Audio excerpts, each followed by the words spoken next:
صلصة البيتزا زي ما انتوا شايفين. وطبعا هنعمل مع بعض اول نوع بيتزا، وهو البيتزا الشهيرة جدا وهي بيتزا مارجريتا.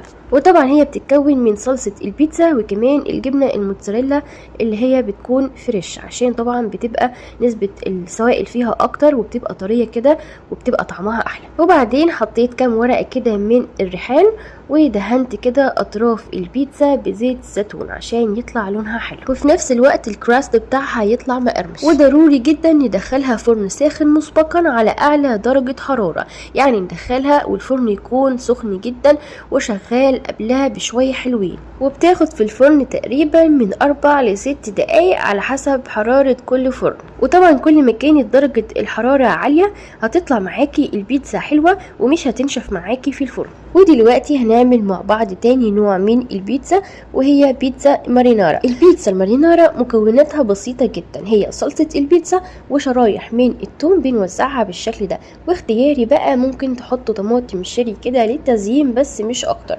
وتالت مكون معانا اساسي وهو الاوريجانو، لو مش متوفر عندك اوريجانو ممكن تستبدليه بالزعتر عادي جدا. وفي الاخر كده اديتها رشة بسيطة من زيت الزيتون، وكمان دهنت الاطراف بزيت الزيتون. وبس كده، شفتوا بقى السهولة والبساطة؟ وتعالوا بقى دلوقتي نعمل بيتزا شرقي كده على ذوقنا احنا بقى كمصريين، طبعا بنحبها جدا.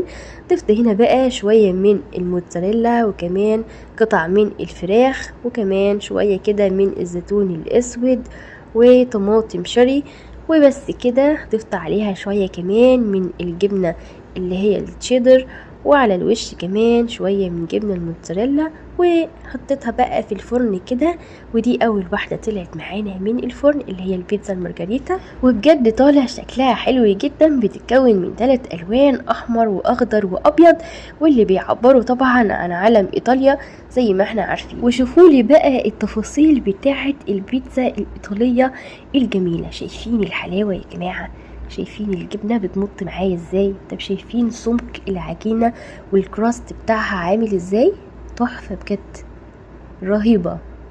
بصوا شوفوا الحلاوة، شوفوا قد ايه هي الكراست بتاعها يعني طري كده من جوه، وفي نفس الوقت فيه قرمشة بسيطة، تحفة. دي طبعا معانا البيتزا المارينارا طلعت اهيت من الفرن. اديتها رشة بسيطة جدا من الجبنة يعني عشان اكثر اللون بس مش اكتر. حطيت لها كده بقى ريحانة من فوق، ادت منظر تحفة. تعالوا بقى نشوف البيتزاية التانية عاملة ايه كمان. بصوا شوفوا الحلاوة بقى، بصوا شوفوا التفاصيل بتاعة الكراست من جوه عاملة ازاي. شايفين الفراغات اللي من جوه دي؟